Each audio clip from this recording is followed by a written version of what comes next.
스포츠 그놈 간단 뉴스 썰입니다. 많이 늦은 소식들로 대충 야부리만 털어보는 시간을 가지겠습니다. 구독 버튼 한 번만 부탁드립니다. 대만에서 전지훈련 중인 롯데 자이언츠 팀 소속인 나승엽과 고승민, 김동혁, 김세민이 불법 게임 도박장에 갔다가 CCTV 영상이 찍혀 유출이 되었는데요. 심지어 이 영상에선 고승민이 여직원 엉덩이에 손을 갖다 대는 장면까지 찍혀 있어 성추행 논란까지 터져나왔는데, 고승민과 롯데는 카메라 각도에 의한 착시라면서 옆에 메고 있던 가방을 터치한 것이라고 해명했는데요. 다른 각도에서 보면 진짜 가방을 터치한 것으로 보이기는 합니다. 혹시 모르니 자세한 결과가 나올 때까지는 중립기어 박아야 하겠지만요. 애초에 어떻게 저 화면이 유출되었는지는 모르겠지만 2014년 롯데 숙소 CCTV 사찰 사건까지 소환되면서 그때 프런트가 왜 달았는지 이제야 이해하겠다는 반응까지 나오고 있습니다. 아직 나이도 20대 초중반에다 김동혁, 김세민은 1군에 자리 잡지도 않았고, 나승엽, 고승민은 일명 윤나 고항손의 일원으로 팀의 주축으로 미래를 이끌어갈 선수들인데,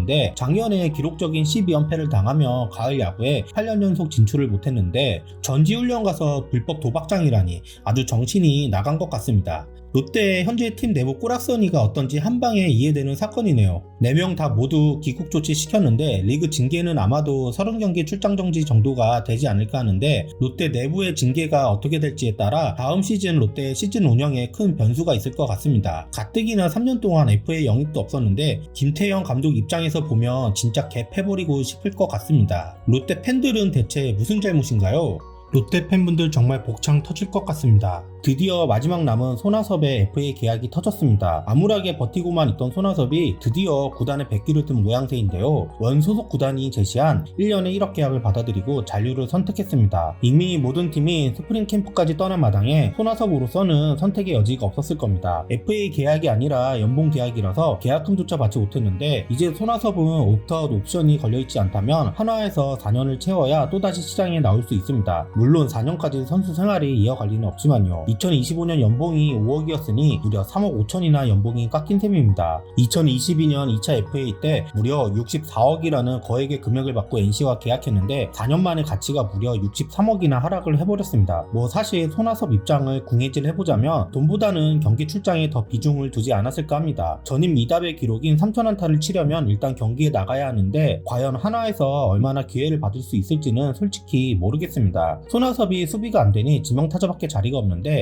최은성, 페라자, 강백호의 체력 분배 등을 최우선으로 슬롯을 써야 할 것 같고, 특히 강백호가 만약 1루로 간다고 하면 최은성이 지명 슬롯을 메인으로 차지할 테죠. 강백호가 우익수로 간다고 하여도 페라자와 아마 수비와 지명을 번갈아가며 기용이 되지 않을까 합니다. 그리고 중견수 자리에서 경합 중인 이원석, 이진영, 오재원 3명들도 지명으로 기회를 줄 수 있는 선수들이죠. 그렇다면 손아섭은 백업으로 시작하고 대타롤이나 수행해야 하는데 100안타는커녕 시즌 100타석이나 소화할 수 있을지 모르겠네요. 그래도 갑자기 회춘 모드로 불방망이를 휘두르게 된다면 하나 입장에서는 1억이라는 저렴한 값에 엄청난 상승 효과를 불러일으키게 되니 1억 계약은 사실상 리스크 1도 없는 금액입니다. 손아섭 드라마도 이제 마무리가 되었으니 이제 빨리 몸 만들고 개막 준비 잘하길 바라겠습니다. 그리고 드디어 2026 WBC 로스터가 확정되었는데요. MLB에서 뛰고 있는 한국계 선수 4명 포함 총 30명이 최종 멤버로 뽑혔습니다. 가장 눈에 띄는 멤버들을 한번 살펴볼까요? 일단 2006 도하 아시안게임에서 국가대표 데뷔를 했던 류현진이 20년이 지난 2026년에도 국가대표로 발탁이 되었는데, 2009년 WBC에서 뛰었던 한미일 대표팀 선수들 중 이번에도 발탁된 선수는 류현진 혼자이죠. 물론 일본 대표팀의 코치로 합류한 다르비슈도 발탁 이야기가 나왔지만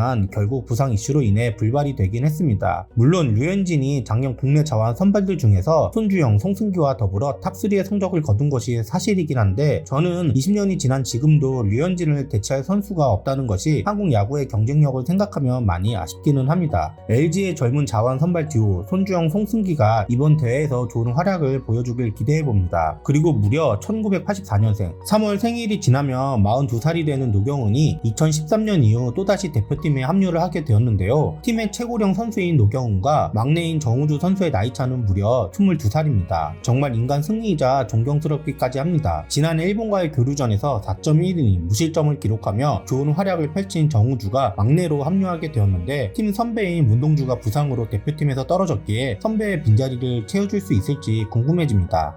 투수 쪽에는 현역 메이저리거 선수 2명이 합류했는데 눈에 띄는 선수는 바로 라일리 오브라이언입니다. 대표팀의 마무리로 기용이 될 것이 분명한데 오브라이언은 올해 세인트루이스에서 42경기 등판하여 48이닝, 평균 자책점 2.06, 3승 1패, 6세이브, 6홀드의 맹활약을 펼쳤는데요. 평균 구속이 158이 나오고 최고 구속은 무려 162까지 나오는 파이어 볼러입니다. 특히 패스트볼이 싱커성으로 휘어지며 들어가기 때문에 타자는 무려 100마일의 속도의 싱커성 볼을 상대해야 하는 거죠. 메이저 불펜 투수 중에서도 땅볼 타구 비율이 최상위권에 속하는데요. 2025년 땅볼 유도 비율이 무려 54%나 넘습니다. 그리고 130대 중반까지 나오는 스위퍼와 낙차 큰 커브도 가지고 있어 타자들이 상대하기 정말 까다로운 투수입니다. 본래 허용률이 11%로 좀 높긴 하지만 이마저도 2024년에 비하면 6%나 줄어들어 점점 제구도 잡혀가고 있는데요. 우승한 이후 마무리 투수난에 시달렸던 대표팀에게 큰 도움이 되지 않을까 합니다. 또 다른 투수인 데인 더닝은 이와 반대로 기교파 투수인데 2021년부터 텍사스에서 선발로 활약하며 2023년에는 172.2이닝을 던지며 12승 7패, 평균 자책점 3.70의 커리어 하이를 찍었는데요. 그리고 2023 월드시리즈에도 등판하여 우승 반지를 손에 넣기도 합니다. 2024년과 올해는 부상으로 신음하며 비록 마이너리그로 내려가며 빅리그 경력이 끝났지만 올해 시애틀과 새 계약을 맺으며 부활을 꿈꾸고 있는데요. 전형적인 커터형 투수로 패스트볼 구속은 90마일대 초반이지만 커터와 싱커, 슬라이더, 커브 등 다양한 구종을 던지면서 상대를 맞춰잡는 스타일입니다. 아마도 이번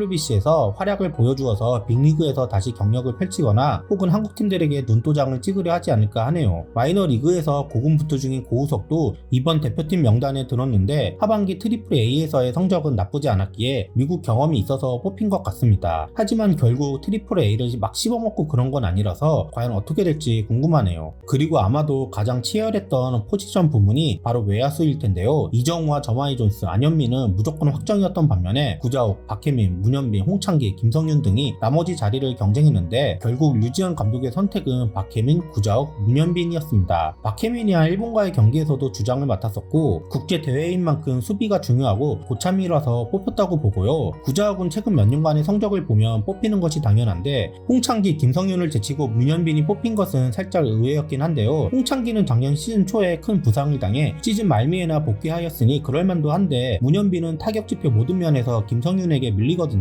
홈런 개수가 앞서긴 하지만 장타율조차 김성윤이 더 좋습니다. 외야 수비가 존스, 이정우, 안현민 선발 고정이라면 대수비 겸 대주자는 박혜민이 있다 치면 결국 대타 자원이 필요한 건데 타격 능력은 김성윤이 시즌 내내 더 좋은 퍼포먼스를 보여주었거든요. 하지만 역시 가을 야구와 일본과의 경기에서 맹타를 휘두른 문현빈이 류지현 감독의 취향에 더 맞았는가 봅니다. 뭐 어차피 대타 자원일 테니 더 어린 문현빈을 뽑았을 수도 있고요. 제가 생각하는 베스트 라인업은 이렇습니다. 포수 박동원, 1루 문보경, 2루 김혜성, 유격수 김주원, 3루 위트컴, 좌익수 저마이 존스, 중견수 이정후, 우익수 안현민, 지명타자 김도영, 이런 포지션이지 않을까 합니다. 위트컴은 메이저에서는 거의 못 뛰었지만 트리플 A에서 올해 25홈런에 OPS 0.869를 쳤는데 수비가 구려서 조금 걱정이긴 합니다. 3루 자원이야 노시안에다 김도영, 문보경까지 가능하니 별 걱정은 없는데요. 1루는 컨디션 따라 문보경, 노시안이 보고 3루와 지명은 김도영과 위트컴의 컨디션 따라 달라질 거라 봅니다. 김도영이 부상 이후 복귀라 컨디션이 어떨지 모르겠네요. 조별리그에서 일본전은 내주더라도 체코, 대만, 호주는 무조건 잡아줘야 하는데 당연히 대만전이 제일 중요하지만 지난번 대회에서도 1차전 호주에게 대참사가 나섰으니 1차전 체코전이 저는 더 걱정이 되긴 합니다. 이번에는 꼭 결선 토너먼트에 진출해보길 희망합니다. 야구 인기도 올라갔는데 제발 대참사로 찬물 안 뿌리길 바랍니다.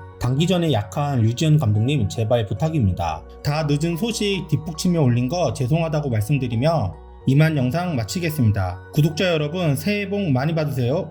부족한 영상 재밌게 보셨다면 구독, 좋아요, 알림 설정 부탁드립니다. 감사합니다.